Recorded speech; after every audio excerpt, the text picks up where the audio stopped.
Today, we're going to take a look at how some of the best players in the world deviate from what we're calling the optimal play here at GTO Wizard, as we look at this hand between Bryn Kenney and Adrian Mateos in the 250k super high roller.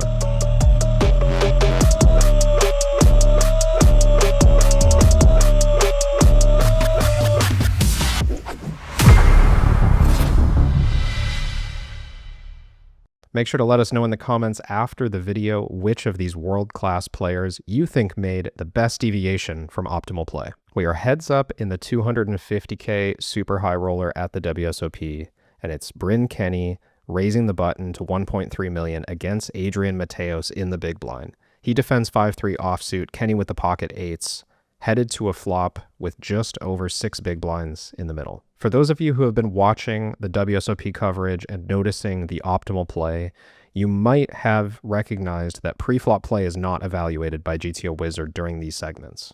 That's because in order to deliver quick enough solutions for a live broadcast, we need to use a separate prediction engine to figure out the pre-flop ranges that apply to this spot. Once we get through pre-flop play, everything from the flop onwards is solved in real time using the sizes that players actually use in-game. Now, to start our analysis of this hand, I want to play this as Bryn Kenney. I want to look at what makes Bryn so elite and also why he's making plays that differentiate from optimal play. On the flop, he chooses to check behind as we would have recommended 85% of the time according to the live solution. And when he gets checked to again on the turn, you can see the recommendation from GTO Wizard is to bet large 75% of the time. A quick note is that large bets are classified as anything between 67 and 100% of the pot. Now what Bryn actually goes for here is a bet of 4 million. This is a slight overbet of the pot and larger than what the engine recommended in this situation. Now, it's my opinion that the reason Bryn does this is because he believes most opponents in the big blind will lead out with too strong of a range. They're going to get to this situation relatively capped, and he thinks he can go really big even for thin value. Now, Mateos with a straight is just check calling on the turn and continues to play this hand passively. Now, at this point, Bryn has put in a lot of money for the strength of pocket eights, and GTO Wizard recommends that he check behind 100% of the time. But Bryn continues to believe that not only are most opponents in the other seat capped, but he also believes that he has the image of someone who's aggressive enough and willing to attack cap ranges enough that he can get paid for a really large bet here, even with thin value. What he ends up putting in is about 120% of the pot, a massive bet for the strength of his hand. Now, Mateos has the straight. He's obviously not going anywhere. The question is just whether he will call or move all in. Later in the video, when we look at the hand from Adrian's point of view, I'll get deeper into this one, but all you need to know for now is that Adrian makes the call on the end, and Kenney loses a huge pot here, swinging the momentum in Adrian's favor. Now, I want to take a look in GTO Wizard to see how Bryn Kenney deviated and what assumptions would need to be true in order for that to be better than the optimal play. First, let's note the pre-flop strategy that's being assumed here. We saw Bryn open to 1.3 million on the button, and we don't know if he's planning on mixing limps or just raising on the button, but I am under the assumption that our pre-flop solution going into the live solving was assuming that the play Bryn made is the play he would make with his whole range.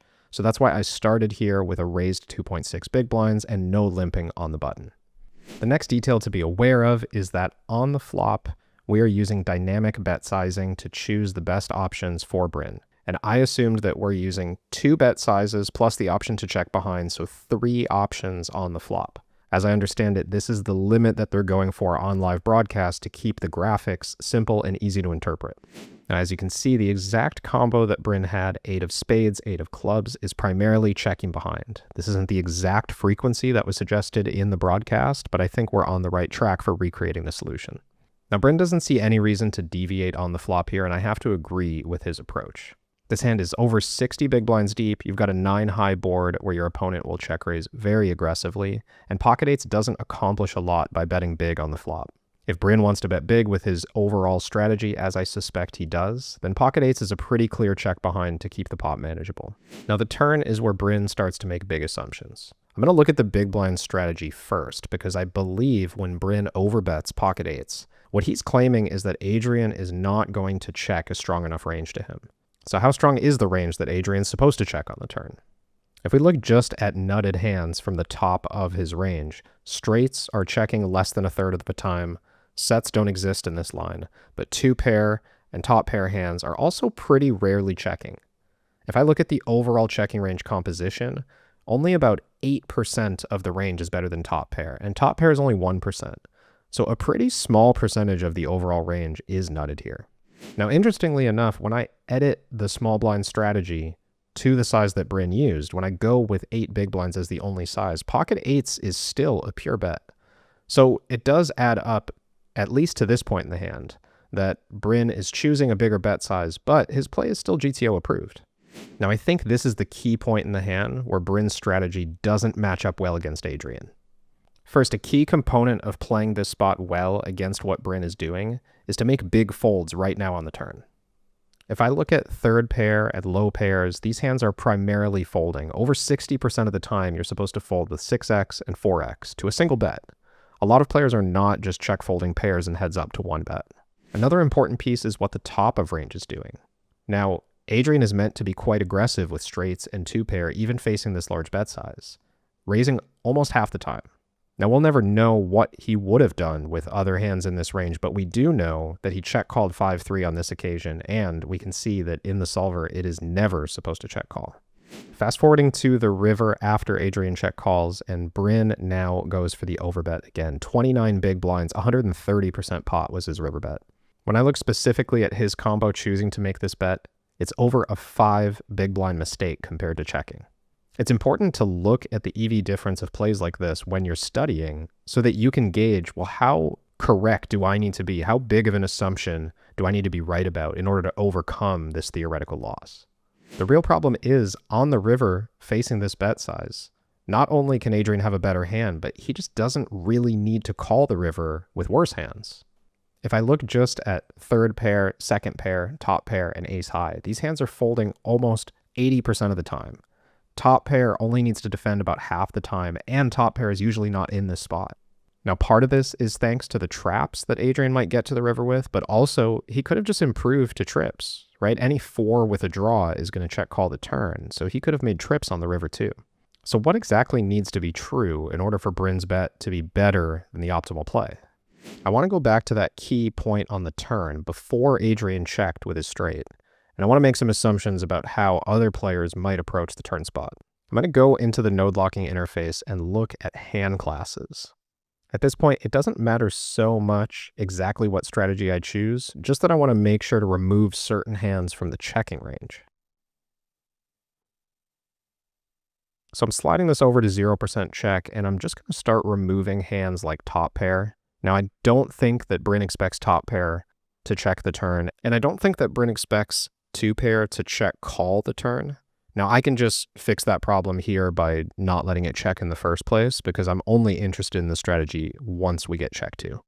We already know that pocket eights was allowed to bet on the turn, but I just want to start filtering out some hands that might beat us on the river. Furthermore, I'm going to assume that straights don't go in the check call line either. So the only hands that go in the check call line, at least from the turn, are hands that pocket eights is ahead of. So I've removed all hands that could beat pocket eights on the turn. We went check call and the river came 4 of diamonds. Now, pocket eights is still looking to check behind, but look at the EV differences. We're looking at a much, much closer decision now that we've removed top pair, 2-pair, and straights from the check calling range on the turn. Now that said, it would still be a mistake, and if I add back in that 29 big blind bet size, it's going to be a very large mistake to choose this with pocket eights. You can see about a 2.5 big blind EV loss between betting this size and checking behind. So is there anything else here that we might be assuming in order to justify this play? One piece for me is that the 4 paired on the river and Adrian could have led. So there might be certain hands that decide to lead this river, for example, the 4x that improves. Naturally, the other thing to take into account is just going back to that turn calling range. Bryn might think that with his image, he gets paid more often by a 6 without a draw, by a 4 without a draw, and that's going to improve his ability to get called on the river. As it stands, once he gets to the river, big blind's range is 30% trips. So there's just a massive amount of the overall range that can beat pocket eights, given how much folding happened on the turn. For that reason, once you're allowed to fold your 56% or whatever it is on the river, you end up where over half of the calling range is trips. Obviously, this is a disaster for a thin value bet. Now, if I look at the raw equity of pocket eights before anything happens, you can see it's 74%. So yes, if Adrian just called his whole range on the river, you would have a winning value bet with pocket eights. But we can't overlook what happened in the real hand. Adrian had a straight and chose to check call the turn, which was a big deviation from optimal play. Maybe we should take a look at this from his point of view. Going back through the decisions as Adrian now, we're facing 2.6x on the button. We're very deep. 5-3 offsuit is a clear defend in the big blind with big blind ante, and I don't see any reason to 3-bet. On the flop, it's going to check through, so no decision necessary. And on the 7 of clubs, now probing is on our mind. I think that with a straight, what Adrian's debating is how aggressive is my opponent going to be when I check to him, and can I use this hand as a turn check raise instead of probing myself? Because I think if Adrian probes, let's say 2/3 pot, he doesn't expect to get raised very often. This looks like a very strong board for him. But now he checks and he faces a bigger bet than he was bargaining for. And, you know, I listened to Adrian's winner's interview after this tournament, and he did say in recapping this hand that he was surprised by the bet size and thought that it was quite polar. So understandably, Adrian was expecting fewer hands like pocket eights and more hands like 2-pair, maybe a straight, and there are better straights possible. So it's interesting to just go check call if you're up against a very polar range. Adrian might have been playing 0% check raise here on the turn. And this shows a bit of how Adrian thinks about building a strategy. I think Bryn's entire plan here was, I'm going to make the most possible out of pocket eights in this spot, given my assumptions.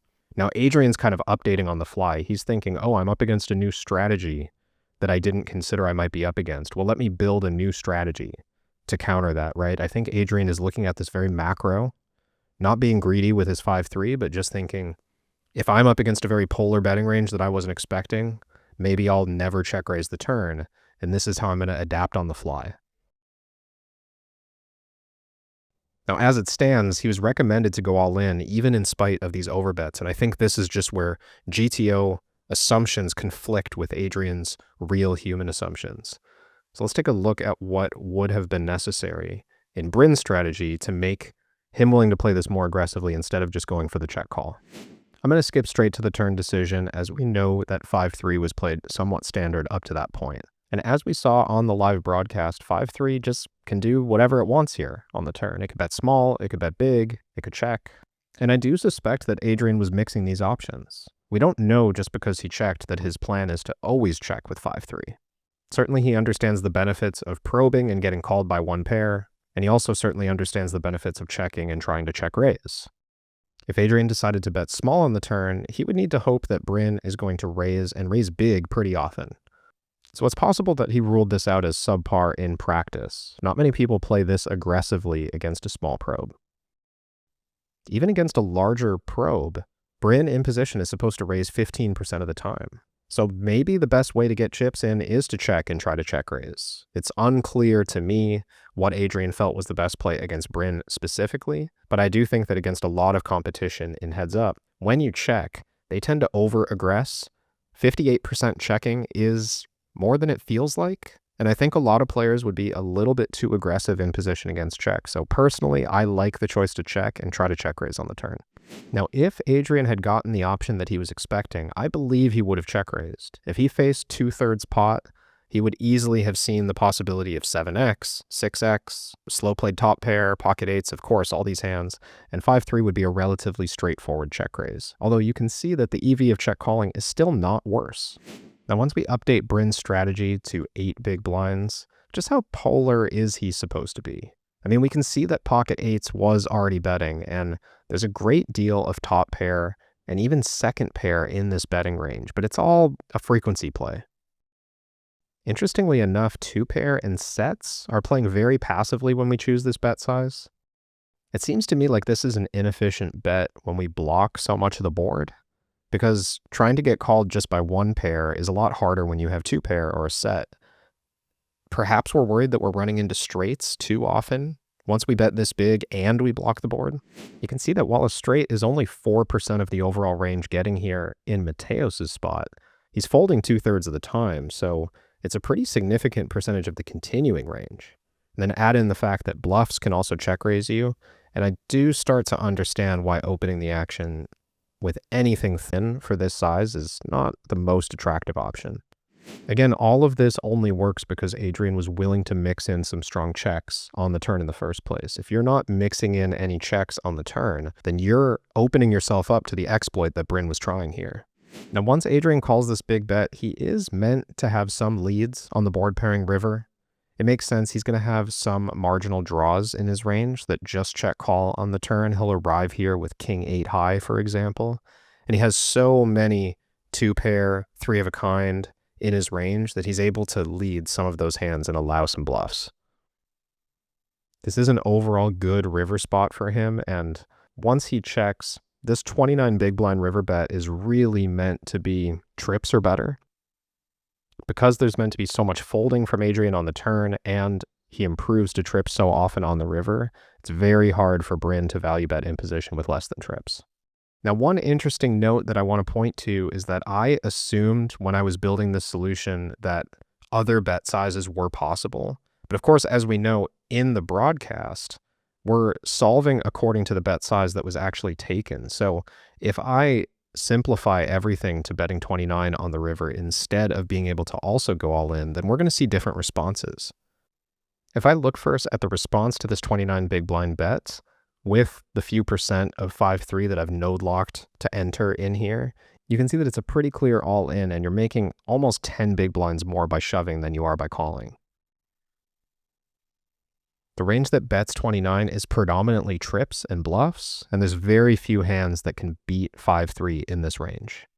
Now, interestingly, if I remove all in and the other bet sizes and force 29 as the only river bet size for Bryn, well, now you're looking at a spot where 8-5 and 10-8, as Adrian pointed to in his analysis of playing this hand afterwards, that he thought were a real concern in game.